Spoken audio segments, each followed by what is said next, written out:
welcome to a podcast about something where each week we dive deep into whatever it is we find interesting. I'm your host, Calvin, and joining me from the sewers in New York City, it's your co-host, Nick Richardson. Hey, Cowabunga, son. Cowabunga! I was so hoping you would say the sewers of New York City. So that's really the thank only you. thing I had. If I you don't would know have where said else the anything turtle could be else, from.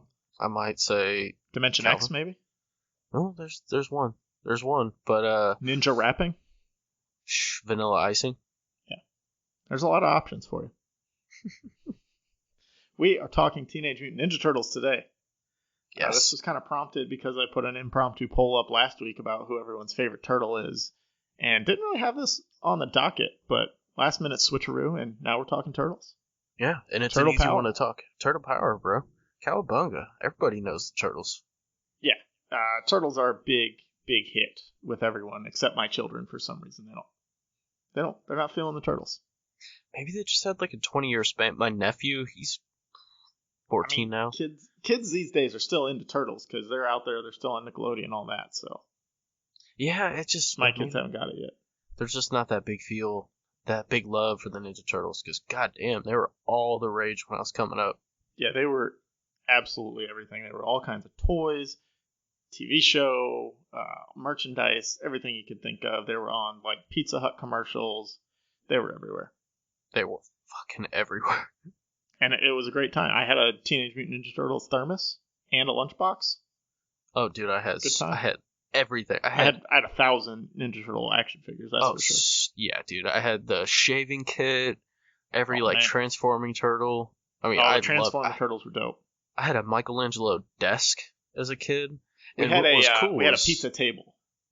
Pizza table. It was like a little table, and it had a pizza on it, and then the chairs had they were the colors of the turtles, and then had like their face on each one. Shit, I'd still rock that as an adult. But I don't know where it is. My parents threw it away at some point in my life. Oh, those bastards. It's probably worth some money now, too. But which sucks for me, because, dude, I used to have all those figures, and I personally threw them away, because I was like, fuck toys, I don't even care anymore. They're probably worth thousands now. I mean, I had a bad habit of playing everything with all my toys, and most of the time playing with them until they broke, and then still playing with them beyond when they broke. So, like, none of my toys I had super as a glue child would be worth anything. I got lucky coming up. I came up, like, I was born in 93, so the Turtles had already been around for a couple years. Yeah. So good time to do that. Oh, dude, everything was at garage sales. So, I mean, I got all the cool toys for nothing. It's awesome. That's always, and they didn't really cost that much. Like, I remember, back in those days, because where I lived in northern Florida, like, we didn't have any big department stores or anything, but, like, if we'd go to a different town, like, if we'd go school shopping or whatever, and we're in Walmart or Kmart or any department store that had a toy section, even Toys R Us, like, you'd go, and there would just be a wall of Ninja Turtles. There'd be a wall of Spider-Man, wall of Batman, and a wall of Ninja Turtles, and it would be every variation you could think of. They're baseball-playing Ninja Turtles, Samurai Knight Ninja Turtles. Yeah, dude, I still have those, Space actually. Ninja Turtles. Like, there's everything you could think of. If you could put a costume on them, I think we had a Cowboy Donatello at one point. All kinds of things. That's raw. Raw as fuck.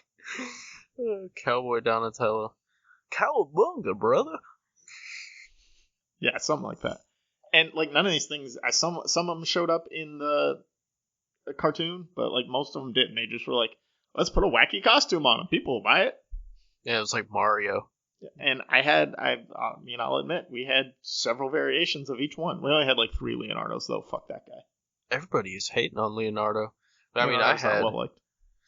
Dude, I still got quite a few. I have, like, the Detective Leonardo and Donatello and Raphael. So I got that series and we had the Donatello, and he had like a little mask. Yeah. Like that looked like a human face.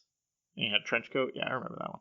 Yeah, I love I had the ones where they dressed up like the samurai from Team NT3. For 3, yep. I had all those. Super dope. I wish I didn't have time because I was traveling this week. I didn't have time to go up in my attic and bring down what turtles I had. Otherwise, like, that would have been a really cool thing to have and go through those toys. Fuck Maybe yeah, next time.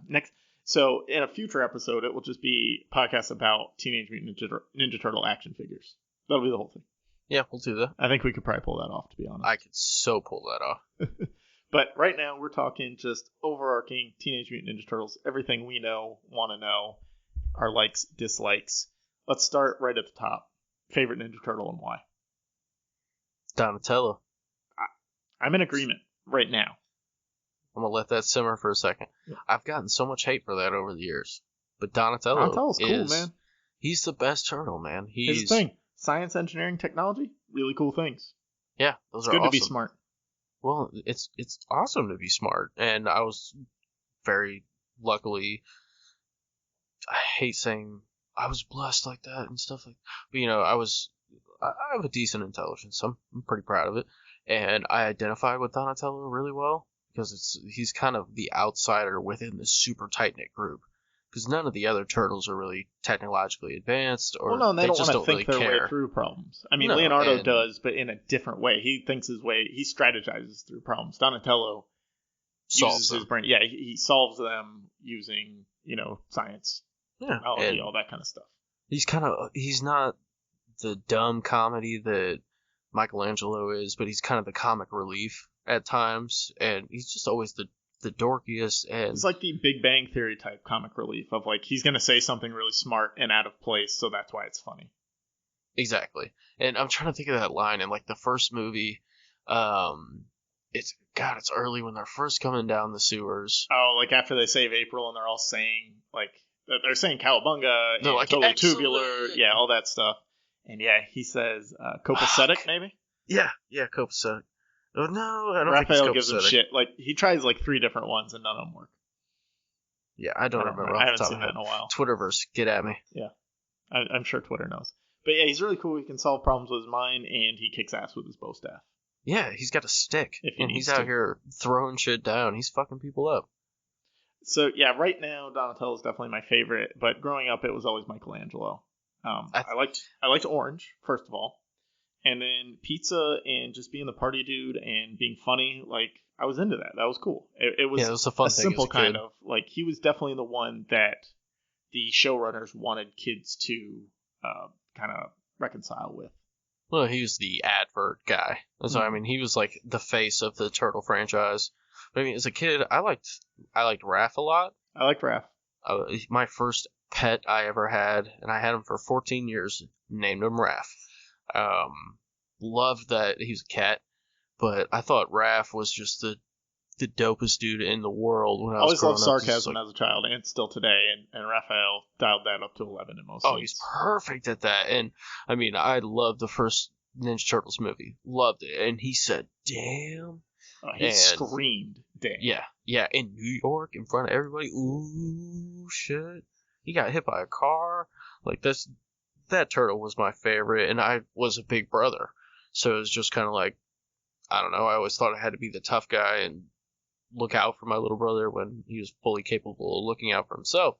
So I kind of identified with Raph when I was really young. But yeah, as I grew up, man, Donatello became my dude, especially when I hit college. Because it's just like, okay.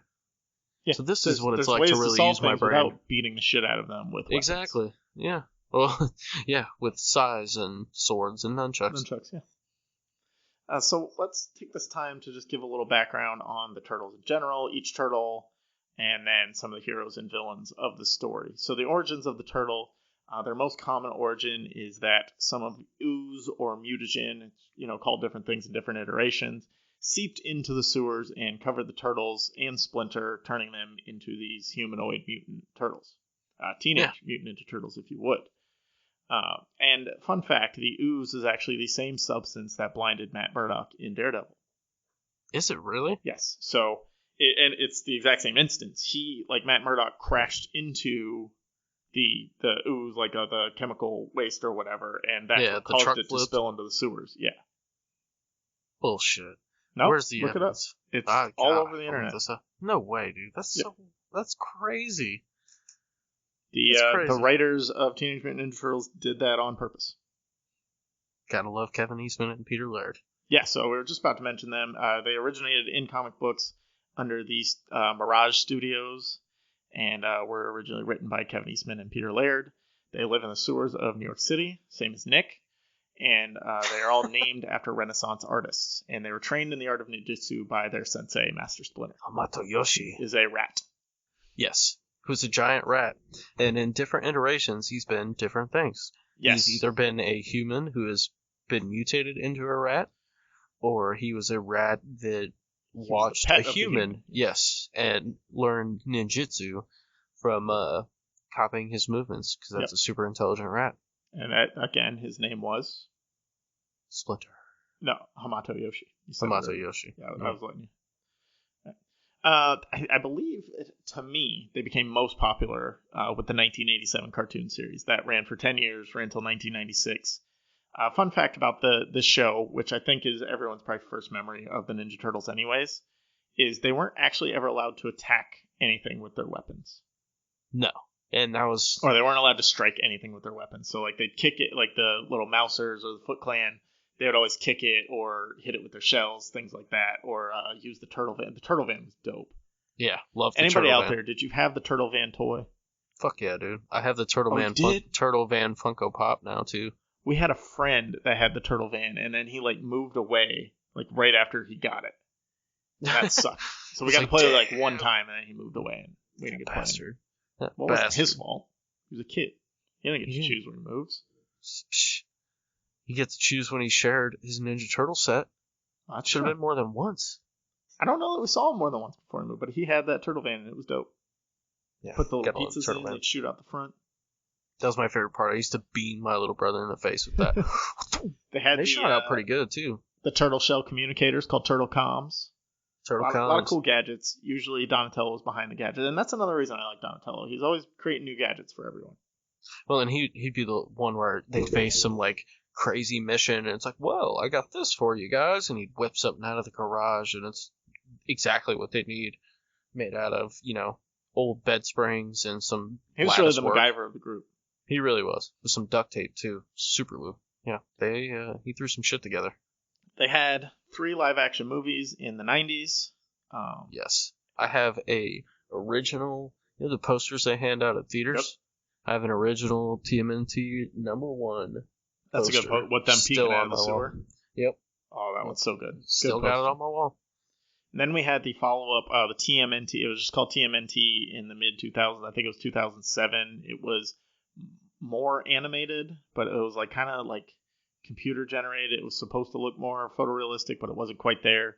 It was kind of a follow-up to the early movies, but also a soft reboot. And then we got the full reboot in 2014 with the 2 Michael Bay helmed movies that we have now. And, I actually really like the animated TMNT movie. I haven't watched it in a while. I want to rewatch it because I watched it when it came out in like 2007, and like I was in college. I was probably only half paying attention to it, so I need to do a rewatch of it. I remember seeing it in theaters as a teenager, and I thought it was okay. It was cool. Like the animation style was really cool. I remember that. But they've been since the 1987 cartoon. They've been in several other cartoons. There was one live action show, I want to say in the really late 90s. The Next dude, Mutation. I remember that. They had a chick turtle. A chick turtle, yeah. Yep. Venus de Milo. Yep. They met up with the Power Rangers one time. Yeah, that was dope. Tons of video games. The arcade version is by far the best video game. Have you ever played the arcade version? Yeah, man. There's this arcade in a mall about an hour and a half from me, and for $20, he had like 600 different arcade games, and it was just all you could play. And I spent four and a half hours. I want to say the first time I was there. No. Oh. Who was your go-to character? Donatello, bro. Yeah.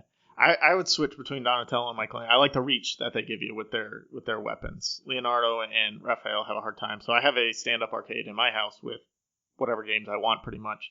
It's kind of legal adjacent, but we're not going to get into that. And I finally, because it doesn't cost me any money, have played through the entire game. See, I would just get so into that for a while there. Yeah, well, and I can pause, I can save it, so it was easy to kind of make it through. But I played through that whole game. I played through the whole X-Men game. I think I played through a Spider-Man. And then is it just all emulator? Yeah. Nice. And then they also had the Nintendo game. They had like 4 Nintendo NES like original Nintendo games. The second one was a port of the arcade game, And I just recently found out, because I always struggled with that, I would get to like the 4th or 5th level, the one that's in the snow, and that's usually when I would die. But there's a 30 lives cheat out there if you search the internet. So if anyone's ever playing cheating. that on NES, Nope. Anybody who hasn't put in the Contra code to beat Contra, like, you're lying to yourself. Cheats are great. What? Cheats Never are played great Contra, so how about that? What'd you say? Never played Contra, so how about that, bro? Well, then you obviously haven't used the Contra code. Nope. And then we have a current run of cartoons on Nickelodeon. They acquired the rights in 2009 and have done a couple different runs of cartoons since then. I haven't watched any of them. I imagine I will turn some of them on. The at some only point. time I remember seeing them is like I was at a McDonald's one time that had a TV in it for some reason, and it was on there, but I wasn't really paying attention. Don't lie. You were on the edge of your seat with your chicken nuggets. I don't think I was eating. I think I had my food to go, so I didn't have time. But I would have been, honestly. I wouldn't lie about that. That'd probably grab all my attention if I was the guy sitting at McDonald's playing Ninja Turtles or watching Ninja Turtles. Now, if they had the game, then I definitely would have been there. Oh, fuck yeah. I'd be like, kids, go play in the play place. And then just recently, the Batman versus the Teenage Mutant Ninja Turtles movie was released. Haven't seen the movie, but I bought the comics, the first and second. I haven't read the comics. I watched the movie. It was fine. It's very good. The comics are awesome. Okay. I might read the comics then if they're better, because I got my DC Universe subscription, so I should be able to read them for free. But the movie's okay. Good. The art is so good, dude. It's a great iteration of Batman, and the Turtles are awesome. There were just, I don't know, in the movie it just felt like it could have been played up so much more, and it just wasn't. Like there was one kind of little showdown between them, and then one showdown between Batman and the Shredder. And there was a lot going on, though, in that final showdown, because you had to have something for all 4 of the Turtles to do. There was Robin, Nightwing, Red Robin were all in it. So, like, everybody had something to do, and everybody was off on their own trying to do something. And so you had 8 people spread out. You had 8 different final battles going on at the same time. And it was just like, all right, this is too much. Yeah, it sounds a little confusing. It played out better in the comic panel world. Okay, I'll have to check that out then. But I still want there's an action figure of Mikey wearing Batman's cowl. It's in GameStop. I saw it in the comic book store I went to today, but I ended up buying a Flash statue instead. But yeah, it's out there and I want it. So if we got anybody out there who wants to do me something really nice, buy that action figure for me and send it to me. Thanks. I don't think it's gonna happen. And send it to me, thanks. You'll just know my address. If it's meant to be, you'll know. So let's go through the Turtles. Who they are, where they're from, how we know each one. Let's start with Leonardo. Leonardo leads. He has the blue mask, and his weapon of choice is the katana. The katana. Which I thought... Or sword, if you will. Yeah. Samurai sword. Yeah. So we'll simplify it even more for you. It's a sharp blade. It's like a knife, but longer. Yeah, just a little bit. Not super long. And it's really sharp. But it's like medium long. Yeah. Why use long blade when medium blade do better? Exactly. That's kind of what Leonardo thought. Exactly. He's a devoted student, the most conscientious of the Turtles. He often butts heads with Raphael, though. Yeah, he's the leader, obviously. Leonardo sucks Splinter's wiener. And he just wants to be all up in that ninjutsu bullish. And Raphael's not into it. Like Raphael wants to learn. He wants to be good and be part of his family and help people, but the way Leonardo goes about it always just kind of rubs him the wrong way. Raphael's he wants to jump right into action. Leonardo's kind of more patient, wants to strategize, wants to make sure with Splinter that it's all right. Raphael wants to dive in head first. Raph's a berserker, and Leonardo is just he's the general. Yeah. He's the leader, and that sums him up really well. Through every iteration of the character, he's the focal point of the team. He's the one that keeps everyone together when they need it most. And usually it's Raphael that wanders off and needs to be brought back to keep everyone together. Dude always wanders off. He's kind of a punk bitch in that regard. Yeah. Come on, Raphael, we need you here. Seriously. Donatello does machines. He's got purple mask. Bow staff is his weapon of choice. He's scientist, inventor, engineer, tech genius. He's the least violent of the turtles. He prefers to use his brains to resolve conflicts, but again, he's kind of a badass with the bow staff when he needs to be. He's just a G. We've said quite a bit about Donatello so far. I prefer to refer to him as Donnie. That's just don't know why. I prefer most Donnie. Some I like their shortened names. It's Leo, Donnie, Raph, Mikey. Yeah. I'm the same way. Raphael is cool but rude. He's got the red mask, and his weapon of choice is the size. He's the bad boy of the bunch. He's got an aggressive. Go ahead. Oh, he's mean. Yeah. And I'm so glad they put differential colors for their masks, because in the original comics they all red. Had the red mask. Yes. Or it was in black and white, so it was really hard to tell. But still. Yeah, he's got an aggressive nature. He's quick to start fights, kind of like we already said. He's intensely loyal to his brothers, though, and you can see this. I always thought this was best shown in the 1990 movie when Leonardo kind of gets knocked unconscious for half the movie. He's the one that takes the lead and tries to keep everyone together and gets like really pissed that Splinter's been kidnapped and Leo's out of commission, and he just wants to get shit done. That's Raph that's out of commission in that first one. Is it? Yeah. Oh, shit. Yeah, it's Leo looking out for him the whole time. Oh, my bad. Remember Raph gets jumped on the roof by the Foot Clan? Yep. Yeah, good answer. Good answer.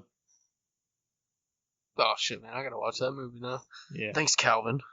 I mean, everyone should go watch that movie. Yes. And then we got Michelangelo. He's the party dude. Cowabunga, bro. He's got an orange mask. Weapon of choice is the nunchaku, or the nunchucks. He's just your stereotypical teenager. He has a great affinity for pizza. Loves pizza. Free-spirited, relaxed, goofy jokester. He's mostly the comic relief, and he's got like this kind of surfer dude cliche. It's more than a cliche. He's every idea you have associated with the surfer dude, I feel like he has it. If he had hair, it would be long blonde, and he would flip it around a lot. I think that happened in, at least it happened in an action figure. I don't know if it ever happened in an episode of the cartoon. Sure, it happened in an action figure. They probably got them sitting on a toilet somewhere out there. I think I had one that had a surfboard. I don't remember which one it was. Because there was like a extreme sports line, right? And I think Raphael had a skateboard. So it was probably Mikey that had the surfboard, I would have to say. Shit, I'm gonna have to go to my thrift store and see if I can find some. Or eBay is a good place for that. Yeah, but you get super cheap ones there. So we've gone over all the turtles. We talked about Splinter. He's their sensei. Again, he's a mutant rat. Learned a lot of ninjutsu from his owner. Some cases he is his owner, Hamato Yoshi, that got mutated. To a rat? Yeah. Hamato Yoshi and Splinter, often their backstory is they have a history with the Shredder, and that's why the Shredder kind of becomes their archenemy. But now that we've gone over all those, what do you think is the best weapon out of all the choices? Like, which one would you choose? I mean, for sure the katana, because I'd be slicing fools. And those are very, very sharp, but if I had to go non-lethal, if I had to go to the Nickelodeon route, bro, I'd go bow staff. Because you can clock someone with a bow staff. I'm going nunchuck. You got the reach. You got reach on it, and you can kind of use it for close combat. Which, like with the katana and the bow staff, it's a lot harder if somebody gets in close to use your weapon effectively. Plus, you can do the cool spinny trick with them. Can't do that with any of the other weapons. But have you ever played with nunchucks in real life? Yeah, my dad was like this karate dude in my childhood. And he had like a set that he brought home and practiced with, but they were soft. Like, they were like rubber with kind of a foam coating on them. Bet you hit yourself in the nuts with them. I don't think so. I never got too wild with them. You see, I played around with nunchucks, and I drilled myself right in the nuts. And I was done after that. Yeah, I can understand that. There's one more hero or ally that we need to talk about before we move on to the villains, and that's April O'Neil. April O'Neil. Ooh, April. I wish they would have kept the same actress. Do the 3 movies. Yeah, they switched actresses. Didn't they switch actresses every movie? Or just between the first and the second? I think it was just the first and the second. It was just the first and the second. Oh, she just like changes her hair completely by the third one. Yeah, I think it grows out a lot more. No, it's the other way. She's got it long in the second one, and then it's short in part 3. God damn. I keep forgetting all this shit. Yeah, I really remember need that. to go back and watch them. And she's the plucky human companion of the turtles. In earlier iterations, she was always a reporter. I guess in the more recent iteration, she's a lab assistant for Baxter Stockman. Yeah, and she was the owner. Eventually. Well, she was the owner of the turtles. And in the Michael Bay movies, yes. Well, no, in a bit of the comics too. Oh yeah. Oh cool. Yeah. But she helps the turtles out in whatever way she can, whether it's through her reporting / lab assisting. She gets kind of in the earlier cartoons, she gets exclusive scoops on them, and in the 90s movies, she always, she knows what's going on with the turtles, and she can report it to the masses. I think I liked her better as a reporter than a lab assistant. I feel like she can be more way better as a reporter. Definitely, man. She had the inside scoop. She was working behind the scenes. It was more of an investigative angle. Like, she was their informant. So, I mean, she would gather information for the turtles. And she had her eyes on the crime world as a reporter. As a lab assistant, like, she's only keeping an eye on Baxter Stockman, which, like, all right, come on. He's a fucking fly. We don't care about him. Spoilers. I mean, if you're listening to this and you don't know that Baxter Stockman is the fly guy, then, like, that's on you. Yeah. Should we move on to villains? Dude, we got so many villains, too. But let's do it. Let's get into it. All right. The first and foremost villain is the Shredder. Oroku Saki. What a dope name. Every time they say it, Oroku Saki. It's like, oh my god, that's such a good villain name. Tone. Yeah. He's the arch enemy of the Ninja Turtles, Ninja Master, as they are, leader of the Foot Clan, which are just trained ninja henchmen. He's got metal bladed armor. And on the 87 cartoon, he was actually voiced by Uncle Phil from Fresh Prince of Bel-Air. I don't remember the voices from the cartoon. Go watch an episode. You'll recognize it right away. Yeah, I'm sure it'll come right back. What are your thoughts on the Super Shredder from Secret of the Ooze? Gay. Really? I like him. Gay. No, I think Shredder. I always liked that Shredder was a like an expert. Like a master, dude. I always thought that was awesome. So you basically take this human weapon and then you throw a bunch of armor plating with knives on them. Mm-hmm. And I thought that was so cool. It's just like, definitely that's a villain really right there. Oh, well, fuck yeah. You can accessorize like crazy. He's got a cape in like every iteration. That's so dope. And he has the coolest mask, and just the fact that it takes 4 of these super badass of the heroes to really beat him at times. I thought that was dope. So I read as I'm doing my research today, and you probably know this already because you read the comics, but Eastman and Laird, when they're trying to come up with the arch enemy, and they're like, it would be one of them was looking at a cheese grater, and they're trying to name this, and they're like, oh, it would be really cool if they had like these blades, this metal armor and blades all over his body. And, like he's kind of trying to come up with these names like the Grater and, things like that sound really stupid because they're trying to base it off a cheese grater. And the other one comes in and he's like, yo, what about the Shredder? Such a good name. The Shredder. And it's just so iconic. You got the armor all over, the purple ninja outfit. The cape. I don't know what you'd call it. Gotta have the cape. It's got a cape. The helmet is badass. Super badass. I need one of those helmets in my room. That would be a cool thing. I'd have to put that behind a glass case, because if that fell on me. Well, I've got like an Iron Man, I've got a couple Power Rangers, I've got a Stormtrooper. Now, I think I need a Shredder, for sure. Dude, that's dope. Get on it. Yeah, well, I was really... When I first started getting helmets, the only Power Ranger one available was the Red Ranger. And he is probably my least favorite Ranger. That's fair.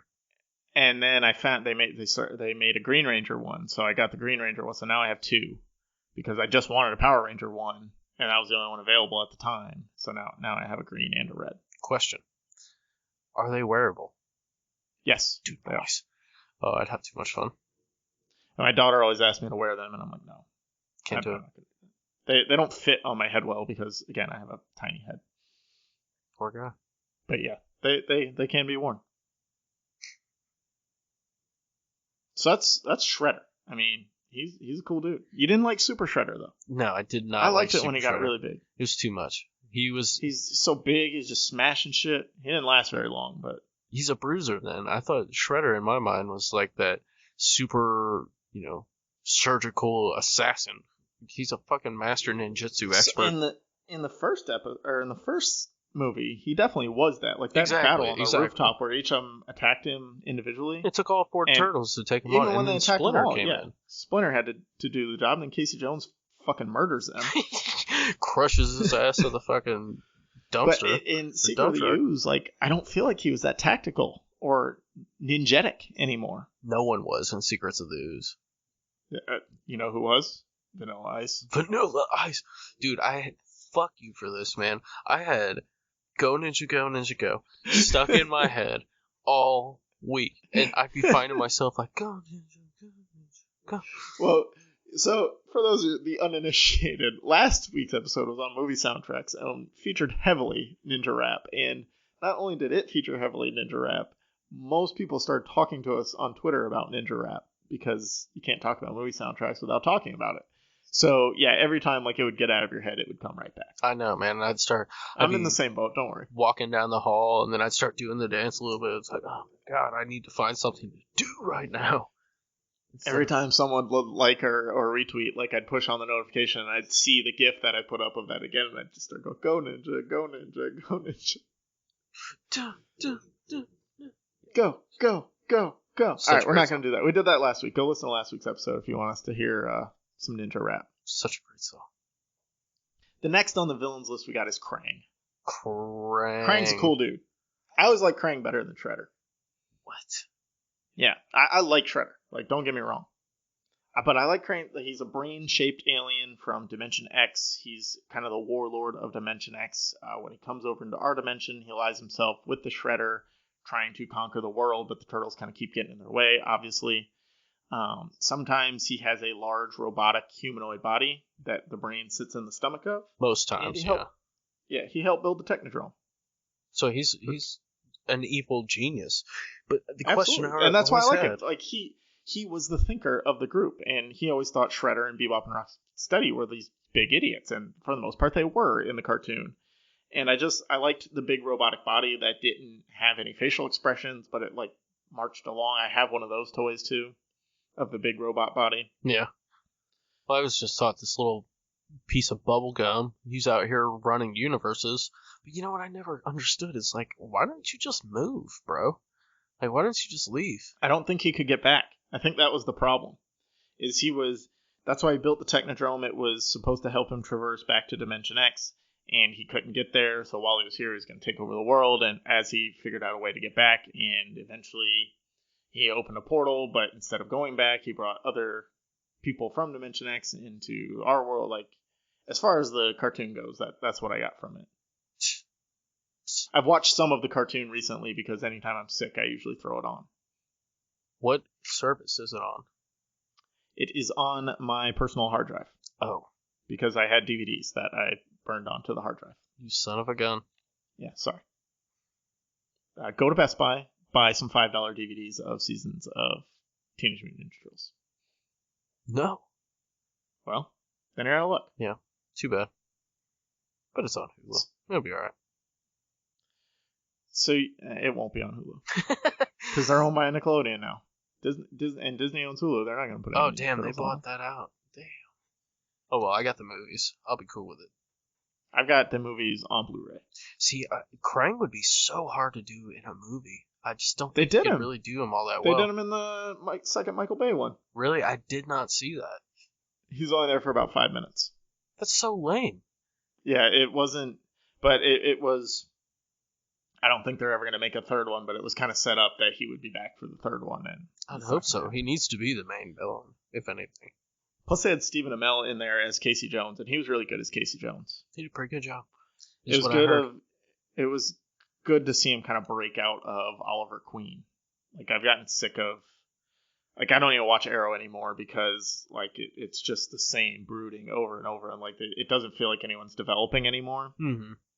But, like, that first season when he's Oliver Queen, he's really great, and he's kind of a smartass and things like that, and then he brings that back with Casey Jones because he got too serious in Arrow, I thought. Yeah, I think he's bored with it. Well, it's that, and they started the Flash, and now the Flash is like the light, kind of funny one show, and Arrow is like this more serious, grounded, gritty show. Yeah, doesn't work for And it. then whatever the fuck is going on with Legends of Tomorrow, I don't even know. They're the Legends of Tomorrow. I don't even pay attention to them. So they No, must not be only very on good. the crossovers. Like I'll watch when they do the crossovers. I'll watch like all 4 of the crossover episodes. But that's other than that, Legends of Tomorrow is out of my brain. When you're leading with White Canary as the like she was supposed to be the prominent member of the team, like I'm out on that. Sorry. Yeah, it's not a big I didn't team. like that actress. I didn't either. Don't know why. I do like the dude from Prison Break as Leonard Snart. That was the only reason like I watched the whole first season of Legends of Tomorrow because like I really liked him as Captain Cold. What's his name? Wentworth Miller. Yeah, Michael Scofield from Prison Break. Love that show, dude. I believe we've talked about it before. That's why I know I could throw it out there and you'd pick up what I was putting down. I picked it up, bro. There we go. And then we've got the henchmen Bebop and Rocksteady. I fucking hated Bebop and Rocksteady. Really? Yes, I liked them. Couldn't stand them. They're funny. Hey, you like that, Bebop? It's like I like stupid henchmen. I like the humor that you get out of stupid henchmen. I didn't like them as like they weren't good henchmen, obviously. No. But Bebop and Rocksteady, Bebop is a mutated warthog and Rocksteady is a mutated rhino. Plus, they're really hard to beat in the arcade game. Well, they're really hard to beat in like every iteration. They're just dumb. Yeah, but I never had respect for them until in the IDW series when Metalhead comes along. It's Bebop and Rocksteady. The spoiler alert here, kill Donatello. Oh man. Yeah, the death of Donatello in the comics is so fucking heartbreaking, dude. I got it on my wall. I've never read a Ninja Turtles comic. Oh man, the early run of the IDW series is so good. Like the first 20 issues are just so good. And they have a bunch of one shots for each turtle and Splinter and Casey and April and the villains too, and they're all so good, and then they just crashed. Can't stay with it forever. No, talent is fleeting. But yeah, that with Bebop and Rocksteady, they're like we said, they're mostly bumbling idiots, but they make up for it as henchmen with brute strength, and they've usually got some pretty cool weaponry. Usually a sledgehammer and a chainsaw, isn't it? Yeah, and they've always got some laser guns and things like that going on. So and they have great style. Love it. That's true. The purple mohawk is a must-have if you're a mutated warthog. Yeah, sunglasses inside all the time. And he's got Rocksteady's got the shell shoulder pads. Yeah, the turtle shell shoulder pads. That's so weird. So now I want to take a minute. We're gonna go through each version or each turtle and pick our favorite version, our favorite iteration of each one. Let's fucking do it, bro. So for Leonardo, my favorite version is the first Teenage Mutant Ninja Turtles movie in 1991. He really finds his balance between leading and being allowed to lead because he has that, he butts heads a lot with Raphael there. And so he kind of finds the way with Splinter gone. He comes into his own as a leader and finds the different ways to motivate the other three. That's a good way to say it. Yeah. This sums it up really well. The problem with Leonardo, like there's not a lot of good iterations of him because he wears on you as a leader. He has a bit of the problem with Cyclops in most of the X-Men runs, is the leader often has to be the wet blanket for all the more likable characters. Fucking wet blanket. Yeah. So, and that's the thing with Cyclops. Nobody likes Cyclops because like Wolverine's just trying to have fun, and Cyclops is like, no, we have to go on a mission. So like Leonardo gets a little bit of that too, and it's not always fair. In the first, the 1990 Ninja Turtles, he does a really good job of that. He does do a good job. What's your favorite version of Leonardo? Mine is a little more lesser known, but if you get and I'll post this on Twitter, a picture of this, but it's I have a print that Robert Atkins, he's a comic book artist. He's most famous for G.I. Joe. But it's a print of Leonardo, and he did some of the art in the early run of the IDW series. And he's fighting probably, I don't know. I'm looking at it right now. There's like 7 or 8 ninja warriors surrounding him, and he's got a couple arrows in his leg and his shoulder, and there's blood, and he's got scars on the front of his shell. but that's my favorite version of Leonardo, who's this. He does it in the It's comics. just badass warrior Exactly. kind of thing. Like, he goes into this zone where it's just like, okay, these are my enemy, and I gotta take them out. You don't see that a lot in the shows. You don't see it and really any movies. It's yeah. very rare for But he's the best fighter of them all too, because he trains the most. Oh, by far, and that really sums it up. Like, Raphael's the strongest fighter, but Leonardo by far is the best fighter. Well, I mean, Raphael's the most passionate is how I always looked at it. Whereas Leonardo is he's a warrior. He's analytical. Yeah. It's a dance for him. Right. And that Raphael's just strong and aggressive. Yeah, exactly. He's the brute. He's the berserker. Leonardo's the knight, and that's kind of why I really liked this version of him and why he appealed to me the most. And he's also has this weird mysterious flair to him in the comics, and he goes on to basically become a member of the Foot Clan. He becomes, yeah, dude, he gets brainwashed by Shredder, and he becomes Shredder's, like, top-tier assassin, and he starts going off and killing people, and you really see his skill and his oneness with the katana. Nice. So, yeah, that was my favorite version of Leo. All right, what about Donnie? What's your favorite Donnie? Favorite Donnie's 1990s. 1991, the 1990 Just pick one. TV movie. Sorry. The movie. First Ninja Turtles movie. Blech. I don't feel like we got enough of Donnie in the first one. No, there wasn't much of him, but he was, My favorite scene is him and Mike when I think it's when Raphael first wakes up at April's like farmhouse, and him and Leonardo are starting to fight, and Donnie and Mikey are sitting there watching TV. They just look at each other and go, kitchen, pork rinds. Yeah, I was really like that scene. Yeah, it was a great scene. What is the last part of it? Pork rind. I thought that's all it was. I think there might have been one thing before. Oh, that's what it was. Fight, kitchen, pork rinds. Yeah. He was my favorite in that because actually he does. That's the other thing.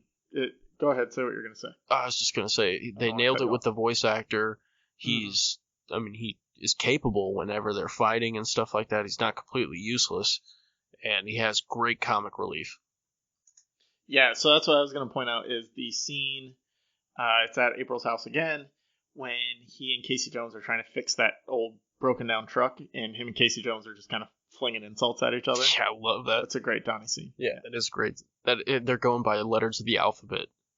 Oh, that's right. Yep. And they're nailing it. So my favorite version of Donnie is the Teenage Mutant Ninja Turtles 2014, the first Michael Bay movie. Really? That really, yeah. I know it really focused on his tech abilities and that. Right. He looks goofy, but they all look goofy, so you gotta kind of move past that. But they put his genius on full display. It's one of the better movie portrayals of like a hacker and tech genius type thing. I mean, to start with, he's a giant turtle, so I can pretty much suspend my disbelief enough to think like anything that he's doing is legit, because in a world where turtles exist, sure, that turtle can just tap a bunch of buttons on a keyboard and it makes sense. No, exactly, and it's a keyboard that's pieced together from a million different things. But he's in the same way, like you were saying, in the early runs, he would always he would MacGyver his way into having a gadget that would work. And this version, he's got like all this shit built into his shell, and he's got like he's basically got a backpack of just random crap that he can pull out from anywhere whenever he needs it. Yeah, I thought that was neat. So he's got kind of on the go this tech lab that he can build whatever's needed for the situation. He is the on the go tech lab. That's a super good way to say it. He's got like fucking radar and crazy shit. Yeah, plus he builds again another version of the turtle van, except it's like a turtle Mini Cooper for some reason. I feel like they need a bigger vehicle. Yeah. Well, I mean, they're like 6'9" in the Michael Bay version. That's true. They're fucking giant. That's my biggest beef with those movies, honestly. How big they are? Yeah, it really bothered me. We'll talk about that a little more in a minute, because we're gonna rank. The last thing we're gonna do is rank all the movie iterations, which there's quite a few. Yeah. So Raphael, I guess it's my turn to go first. My favorite Raphael is Teenage Mutant Ninja Turtles 2: The Secret of the Ooze. This is again, he tries to go out on his own. The first one he goes out on his own, but he just makes it to the roof before he gets his ass beat, and then is unconscious for half the movie, as we talked about. That's the first one. Yeah, I know. In this one, he really goes off on his own. He goes and finds Kino, and they try and infiltrate the Foot Clan, and he really like flexes his own leadership skills because he has leadership skills. It's just in a different way than Leonardo has them.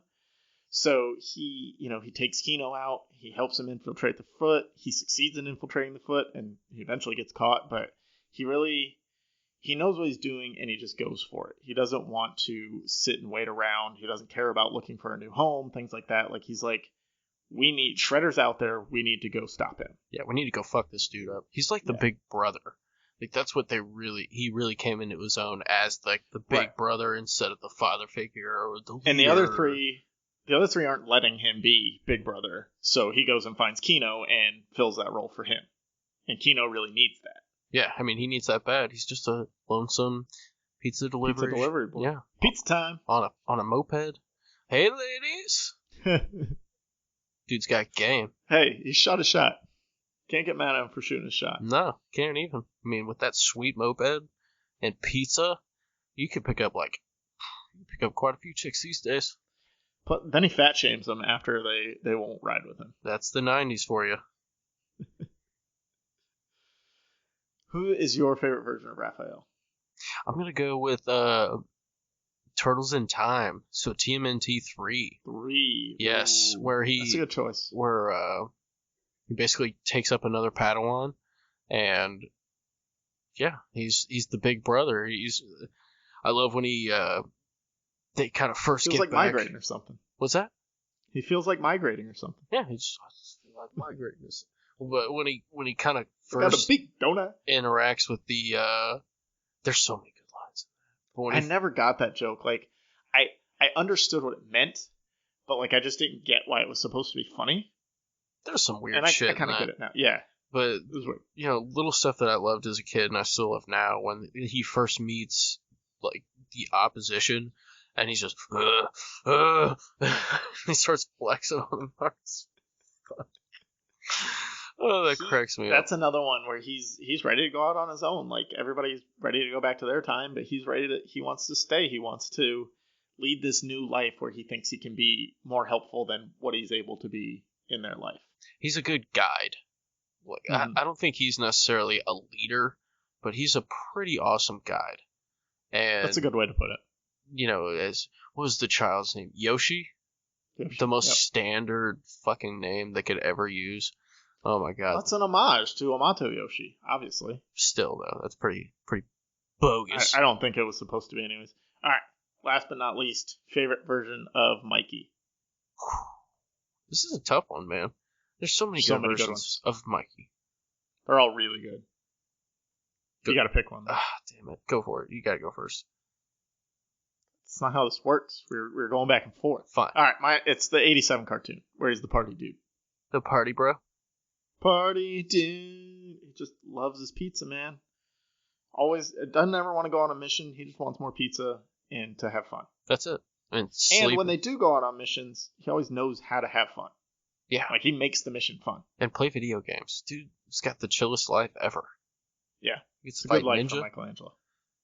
And he's got nunchucks, which I always thought was just fascinating. And like the first movie where he's a fellow chucker, eh? Wow. I fucking love that shit. Fellow chucker, eh? Yeah, dude, that is such a good scene. He's always got good jokes. He's always ready for a turtle pun whenever it's needed. It's good stuff. He's great. He's awesome. He's a really awesome character. He's just got too many annoying characteristics for me. Too predictable. But my favorite is... I can see how it would wear on you, yeah. It does after a while. They all do if you're stuck in your ways watching the same version of them. I mean, that's what's really hard about like the 87 cartoon is it's very repetitive. And like TV shows from that time, like cartoons from that time, that's what they were. It's the same thing over and over again. And just like they're fighting a big fly this time, but next time they're fighting a big alligator. But it's generally the same story every time. There's no growth or anything for the most part. No, it's like a shonen. It's like Dragon Ball Z, but with turtles. But with toys. But yeah. You have to pick a favorite version. The first Ninja Turtles movie. I'm going back. All right. Oh, good thing this isn't a movie superlative. Seriously, I'd be kicked out of it. I'd be fucked, bro. But no, just the fellow Chucker Ray, and he's got so many good lines. Pizza Dude's got 30 seconds. I just love that. And what fun fact is the pizza guy that delivers the pizza is actually Michelangelo's voice actor. Yes, I think I knew that. I had no idea until I read that a couple weeks ago. I pulled that out from my ass, but I did. When you say it, I remember it. Yeah. I that is in the forefront of my mind now because it's just like, ooh, this is meta, so meta. So let's talk some lower tier things. Pick one favorite ally and one favorite villain that are lower tier, not any of the main chronology guys. Ooh. Okay, I'm gonna have to go with lesser known villain first. Yep. Okay. I'm going with Slash. I don't even know who that is. Slash, just go do a Google search. If you don't know who Slash is, do a Google search. He's basically he's like the Turtles, but he's a snapping turtle. But he's kind of... Oh, I think I remember that. He's kind of simple. So it's easy for Shredder to, to manipulate him. Exactly. And he often sends him after the Turtles. The Turtles often, bring him back to reality. It's mostly Mikey who does it. But he's such a good ally to have, especially when there's some heavy lifting to do. Yeah, I see him now. Yeah, I think I remember him from the original. I think he had a couple episodes in the original cartoon too. He was big time in the newer comic series, which I really enjoyed. It looks like he is in the Nickelodeon cartoons too. There's a few clips and things here. So I'm gonna go with my ally first, and this is shots fired right at you from our latest Patreon recording. The Punk Frogs. Punk Frogs. Yep, these are mutant frogs that were created when Shredder leaked some of the ooze into the swamp. Shredder at first convinced them that he was a good guy and used them for nefarious plans, and he named them after some of his own heroes who were famous conquerors. So we had Attila the Frog, Napoleon Bonafrog, Genghis Frog, and Rasputin the Mad Frog. Dude, I've never heard of these guys. And they all had like different weapons. They're basically frog versions of the Ninja Turtles. They wore somewhat different clothes and things like that. So he trained them specifically to fight the Turtles, but then they were saved by the Turtles, and they realized that the Turtles were the good guys, and they became friends, and they made a few more appearances in those in that earlier run of cartoons as just friends with them. That is so fucked up that I've never heard of that, dude. They're cool. I had a few of those action figures. That is insane. I'm gonna have to. They had like a bow and arrow one had a whip, one had a battle axe. Yeah, they're pretty dope. Okay, so they hung out with Leatherhead. Yeah, and he's actually my favorite lesser-known villain. Really? They didn't hang out with Leatherhead so he's now an ally, but when I became knowing of him, he was a villain. And basically, I had this VHS tape with 2 episodes on it. They were Leatherhead-based episodes. The first one is like April and Irma and the Turtles take a vacation to Florida and stumble upon Leatherhead. And the Punk Frogs are there as well to help with Leatherhead. But this is Leatherhead's origin, kind of. Shredder and Bebop and Rocksteady crash there. They spill ooze in the swamp. Gets all over Leatherhead. He becomes a mutant gator. And just like being from Florida, where alligators are fucking everywhere, it was cool to see Alligator get some shine in this. He had a very stereotypical Southern accent. He had these weird Southern mannerisms and figures of speech that he would go to. So yeah, I watched that VHS over and over again, and then the second one was Leatherhead and the Rat King kind of battled, and they also battled the Turtles. I got my money on the alligator. I don't think either of them won. The Turtles just were like, they're taking care of each other, let's leave. Yeah, let's sit here and eat some pizza. We don't actually find out what happens to them. But yeah, so Leatherhead was just like being from Florida and watching that VHS over and over again, like Leatherhead really stuck in my mind. Leatherhead was a G. I never really had too much in depth with him. He's never really, I mean, that's a pretty good lesser known. Go find that VHS tape and you'll get very in depth with him. Shit, I'll get down. My Goodwill has like 5,000 VHS tapes. I've had so much good luck. Nice. Yeah. I got a little TV that plays VHS tapes. I used to have one of those. Pretty awesome. Keep it just for the hell of it. You never know. Did you have a favorite lesser-known ally? I did, and it's Fugitoid, who I thought was really neat. He's basically a scientist. Fugitoid? It's cool that we both stumped each other with our picks. I know, right? Well, I guess you knew Leatherhead, but... I never knew the frog dudes, and I mean, I've been around Ninja Turtles my entire life. Like, they had so much crazy shit on there, and so many iterations and so many different ones. That was the thing about the 90s, like, you were just stuck with what you had. So your favorite things become just the things you had around all the time. So we had this one VH, like, the cartoon was on TV, and we'd watch it when it was on. But we also had this VHS that, like, if it wasn't on, we wanted Ninja Turtles, that's what we put on. Yeah, I mean, we used to wear shit out as kids. It's like I had this tape of, it was like 8 Looney Tunes episodes, and those are forever going to be my favorite 8 Looney Tunes episodes, just because it was what I watched over and over again. Now, these kids are so spoiled these days. These damn kids these days. Damn kids. So spoiled, they just watch whatever they want, whenever they want. Yeah, they got it all at the same time, at their fingertips. My kids, they pick the same thing every day. They find a show they like, and they'll watch the same exact one over and over again. My 2-year-old, every time she wants to watch Muppet Babies, she wants to watch the Muppet Babies Christmas episode. That's it. My older daughter, so it was probably like her Christmas when she was 2, we started watching this Sesame Street Christmas special. We watched that and a Mickey Mouse Christmas special. We watched it leading up to Christmas, and then we watched it for basically a full another year. God damn. Anytime she was just like, let's watch it again. Fine. Okay. My dad used to give me so much shit when I was growing up. He's like, God damn it, Nick, you used to wear out Beetleborgs and Power Rangers. Oh, big bad Beetleborgs. Metallics. Gotta throw in the remix. That was on Netflix for a while. I don't know if it still is. Oh shit! But dude, I'm gonna have to go. I tried to revisit it. It is not good. No, it's fucking awful. I had in VR Troopers. Flabbergast. Yeah. VR Troopers was pretty dope. I had all the toys for all those, VR Troopers and Beetleborgs. But I've loved Beetleborgs when I was a kid. I loved them. I thought their little Megazords were so cool. I liked that, and I liked they all had like cool powers that they could use when they weren't even in their costumes. Big guns. They had sweet guns. Mm-hmm. Total tangent, but I don't give a. No, that's fine. That's what we're here for. Hopefully they stumbled upon something. Hopefully they're like, damn, I haven't thought about Beetleborgs.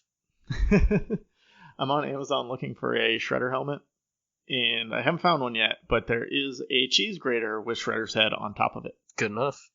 It's good enough. Is it the cartoon version of Shredder's head? It looks like it probably is. It's all silver, so you can't really tell what actual version it is. Nah, too fancy. Too fancy. All right, so Fugitoid. Fugitoid. Me in. He's basically a professor who transfers his consciousness into a android, and he helps the turtles out, especially with Krang. So he's like a super smart, interdimensional physicist, basically. And it's super. His story's really, really sad. But he's like the last of his kind, got trapped in that body, and that's about it. Poor guy. He helps out the turtles all the time. Him and Donnie get together a ton. He helped bring Donnie back to life as Metalhead. So that's good. I'll be forever grateful to Fugitoid. Thank you, Fugitoid. Thank you, Fugitoid. Couldn't have done it without you. Seriously. Most heartbreaking scene in all of comics. All right, so let's get to the main event. Top 5 TMNT movies, 5 to 1. What do you got first? Oh, no, not top 5. Top 6. There's 6 How many? 1, 2, 3, 4, 5, 6. Yes, top 6. So what's your number 6? The most recent Teenage Mutant Ninja Turtles series, the second one, because I never saw it. Okay. I'll give you that just because you haven't seen it. Mine was the 2007 TMNT. I don't remember it enough. I remember the animation was cool, but I remember just being like, that's fine when I saw it. So I need to watch it again. Maybe it'll move up my list. Fair enough. Number 5. The 2007 TMNT movie. Yep. I enjoyed it at the time. I remember going with a big group of friends, but I don't remember anything about the movie. Yeah, it doesn't stand out in any way, really. No. So that's about it. I remember Raph's off on his own again at some point. That's all I remember. Yeah. And yeah, that's about it. Yeah. My number 5 is Teenage Mutant Ninja Turtles 3, Turtles in Time. Love it. I love it. It's not a very good movie. We almost lose Raph and Mikey in the past. Would have been tragic. But that pizza Mikey made. Yo. That's true. It's Well, true. he burnt the shit out of the first one, though. Seriously. You know those villagers hated his ass, too. They're like, this fucking turtle. Using up all my cheese. Piece of shit. What do you got for number 4? I have the Michael Bay reboot of Teenage Mutant Ninja Turtles. I was really excited to see it. I thought it was a lot of the action was super neat to see him in that context and see a little more fighting, like they actually fought quite a bit. But I hated Johnny Knoxville as Leo. God, that killed it for me. Yeah, the voices were a little rough. I thought Mikey and Donnie's voice actors were good, but other than that, Donnie's like a little too, like whiny almost. Like his voice is like he doesn't whine, but like his voice is nasally, almost too nasally. Thank you. Like they're really trying to play up the nerd stereotypes. A little too much, but I didn't really like the character design. They're fucking huge, and that's So it was okay. It was entertaining at least. I can watch it again, and I still remember bits and pieces of it. Yeah, my number 4 was Teenage Mutant Ninja Turtles 2: Out of the Shadows, the Michael Bay one. Really, that's good ranking for it. Well, I liked it better than it's a better movie than Turtles in Time. We get Krang, we get live action Bebop and Rocksteady, we get Stephen Amell as Casey Jones. Really, the ancillary stuff was really good in this movie. The Turtles, kind of the same problems you had with them. It didn't seem like they tried to ground it again. Not ground it, but they tried to go more on the serious side. And my number 3 is the first Michael Bay movie. And the reason I had that at 3 is that these two movies, they're not terrible. They try and be fun, and they are fun. And like a movie about giant teenage turtles should be fun. And they get that right, especially in the first one, but then they take a step back from that in the second one a little bit. Other than like the Bebop and Rocksteady stuff is super over the top and like just like trying to play with the space, and that's really good. I really gotta check that out. I got so much cool stuff to check out now. But like you said, they look very weird, and I think a lot of that's due to the fact that originally Michael Bay had planned for them to be aliens instead of mutant turtles, and so I think some of the character design carried over in that. I could see that. I could see that big time. A lot of people got pissed when they were gonna make them aliens. Yeah, what the fuck? I remember that coming out, and it's like, yeah, what? You gonna make them aliens? I think people were more pissed about that than they are about how Sonic the Hedgehog looks. That's tough. He's looking pretty booty. It's not a good look. Yeah, that movie's going in the can. They're probably going to cancel that now. What did you have for number 3? For number 3, I got TMNT 2, Secrets of the Ooze. Oh, man. Fucking could not stand that movie. If I'm forced to live with just the first trilogy, it's so corny. It's just it's too much. That's so great. That's what makes it great. Well, I mean, when they're fighting with sausages and shit, and come on. They're stealing the ooze from TGRI, and they're like playing football with it. Yeah, they're fucking juggling. Whoa! And he's surfboarding on a goddamn chair. Yeah, that's fantastic. I don't know how you don't like that. It was just too over the top for me, especially after the first one. How serious the first one is. Yes, I get that. Yeah. Yeah. So my number 3 was Teenage Mutant Ninja Turtles from Michael Bay, the first one. What did you have at number 2? I have TMNT 3, Turtles in Time. That was you ranked Turtles in Time higher than Secret of the Ooze? You fucking bet I did, bro. Oh my god. You bet I did, and I've gotten shit for that my entire life. But I'll say it on Twitter. Hit him. Give him shit. Bring it, son. It's got more. Podcast. It's got a lot more. Sorry, I interrupted my own shout out. No, I took a weird pause in the middle. Like, I didn't finish it for some reason. I was like, oh shit, there's another word on there. Alone _ podcast. Boom. There it is. It's Tell him Turtles in Time is Well, stupid. it's a little more serious, and I like that seriousness of it. And Leonardo turns his katanas into scissors and cuts a dude's top knot off. You're telling me that's serious? Mikey fights a store full of stocking hose, whatever they're called, pantyhose wearing turds, and beats them with sausages. And then Donnie whoops him with like a foam thing. I didn't say Secret of the Ooze is more serious. I said Turtles in Time is not serious. But it's more serious than that. At least he put the katana to the dude's head. But I mean, I thought that was the VHS I had when I was a kid. So it's just, I wore that shit out. And I always really loved, and I could draw these from memory, and it's the pictures of the turtles on the big scrolls. I thought those were just the coolest looking iterations of the Ninja Turtles I'd ever seen. You know, the ancient versions of them. That was really cool. I could draw that shit from memory. And, you know, the opening scene where they're, well, not the opening scene, but when they get transported through time and they show up on a fucking battlefield. I thought that was so dope. I really liked these samurai uniforms that they got to wear too. Like, that was pretty cool. That fit them perfectly. Yeah. The masks and everything. It was like, well, they are ninja, so that kind of helps. Exactly. It was, I mean, they found good ways to integrate them into this ancient Japanese world. It was just kind of stupid, I thought. Yeah. To each his own. I guess so. I'm guessing if I had the second movie, I know I did, but I broke it. Oh, you definitely would have. That definitely would have been your favorite because, like, as a kid, it's exactly what you want to see. Exactly. It's like the cartoon literally brought to life. We had all three on VHS as kids, and that one 2-episode run of the cartoon. So that was what we watched. My number 2 was 1990 Teenage Mutant Ninja Turtles. Really good. By far, it's the edgiest. We got Casey Jones in there. I think I like Stephen Amell, Casey Jones, better than that guy, but he was really good as Casey Jones, too. He's a fucking murderer, though. Yeah, he definitely murdered the shit. Well, not technically, because Shredder lives, so he's just an assaulter. Which he was an assaulter before that. Like, he beats the shit out of people with a hockey stick in a park. Yeah, because they stole a woman's purse. I would too. Bastards.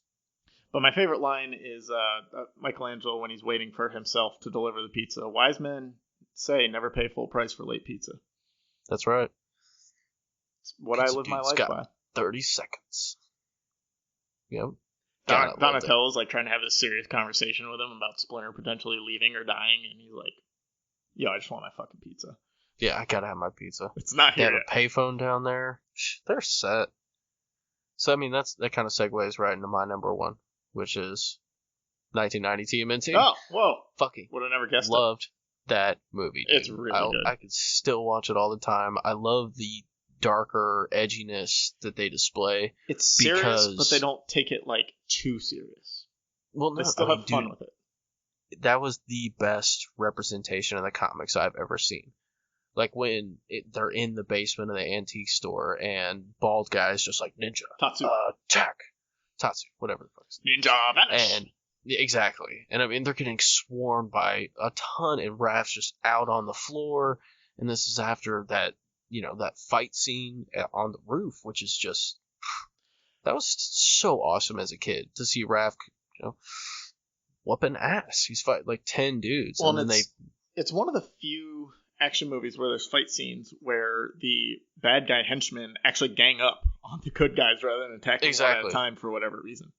And they take his weapons and they throw it over the edge, so they disarm him, and they come in with heavy.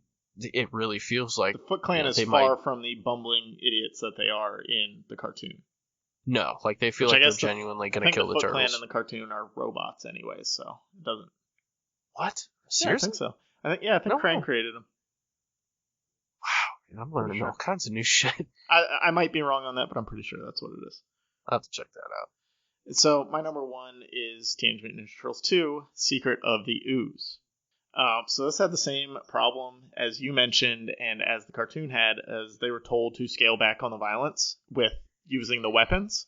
So that's why we get scenes where, combat, cold cuts, and they're fighting with little foam toys and all that stuff in the mall where they're fighting with anything they can find instead of their weapons. That's why. Doesn't he whoop someone with a yo-yo too? Donatello does, I think. That's what I thought. And Walk one the of them, dog. one of them pretends to be like one of the little blow up things. Yeah, to when me, he's shifting back and forth, yeah, that was Donatello too. yeah, that stuff is all like pretty funny in the context of the movie. Maybe as an adult it wouldn't be, but I loved it. It's a good movie, but here's honestly one of the biggest underlying things that bugged me about the shift from the first movie to the second two, which was the change in the style of the turtles, which, you know, they removed the original design and they basically had to build it from the ground up because the production company that initially made them went on them, right? to other they went on to other projects. And then the voice actors. Mm-hmm. I love the Turtles voice actors in the first one. Yeah, the next two aren't as good. I'll give you that. Well, Donnie changes, and I think Raph changes too. Mm-hmm. We learn their origins in this movie. I kind of like Kino. Everybody thinks he's kind of like this annoying sidekick. I kind of liked him. We get the great opening of probably the quintessential New York pizza scene in any movie. Yeah, like 12 people. It makes me hungry every time. Yep, that's in my notes. Pizza looks so good. It looks so good. I just want to fly to New York and get some. Toka and Razor are kind of stupid. I don't really like them. But I really like Super Shredder. Razor, isn't he the turtle? Yeah, and Toka's the fox or something. I think he's like Wolverine, maybe? Oh, Wolverine, yeah. Tasmanian devil. But yeah. I don't think they're native to New York. No, he just randomly picked up a giant snapping turtle, but that's kind of what Slash is. And then, we get Ninja Rap. Go, Ninja, go, Ninja, go, go, go. There's nothing more culturally relevant ever than Ninja Rap. I wonder how much royalties he gets off that shit every year. I can't imagine it's a lot.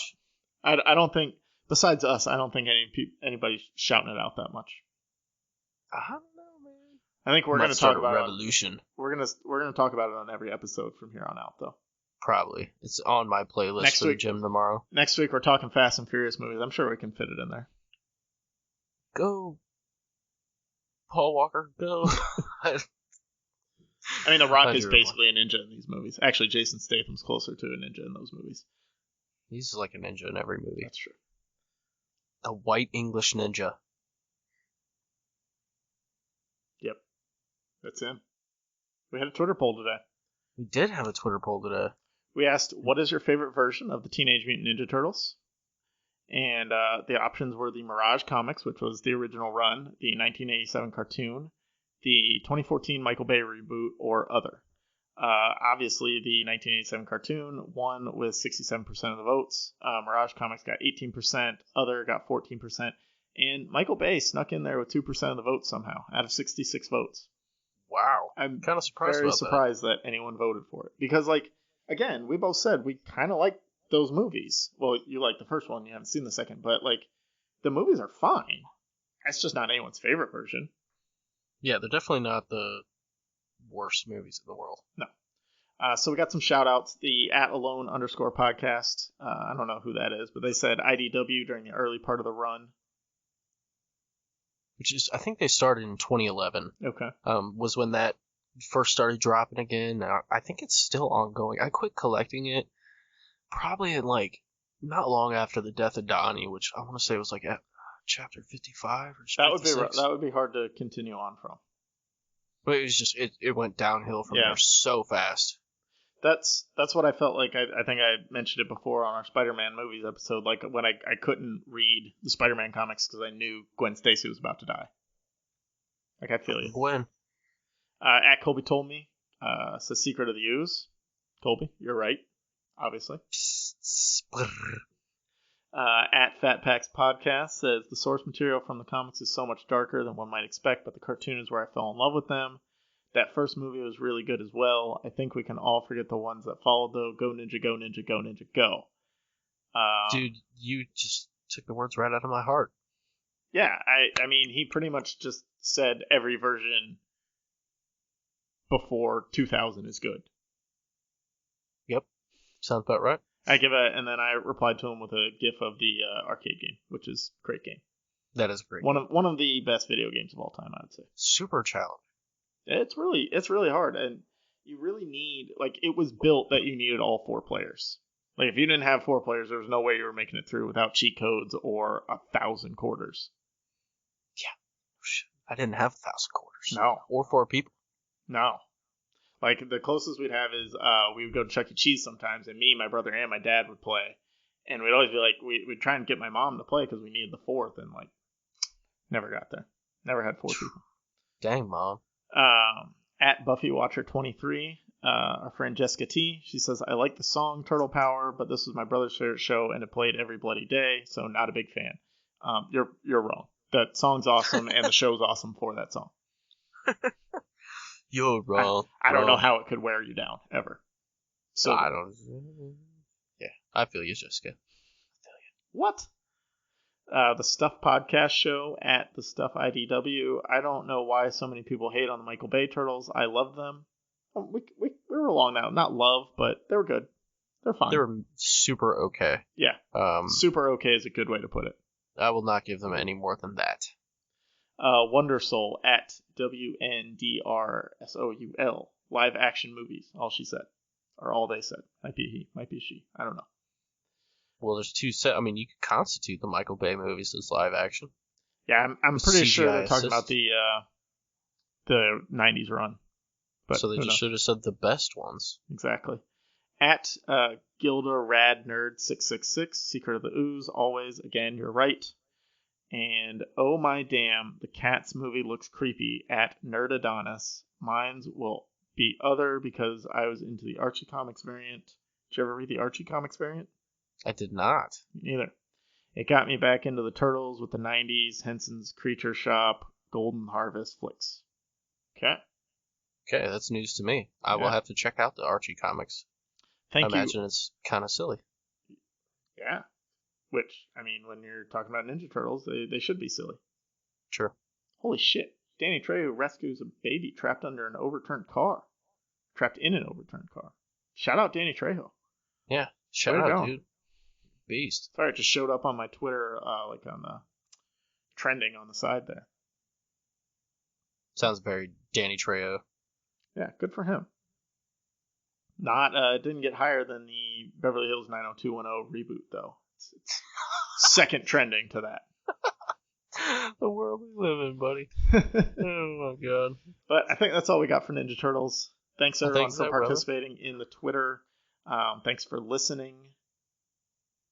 Do we have other things to say? Shout out to them cats. Yeah, those cats.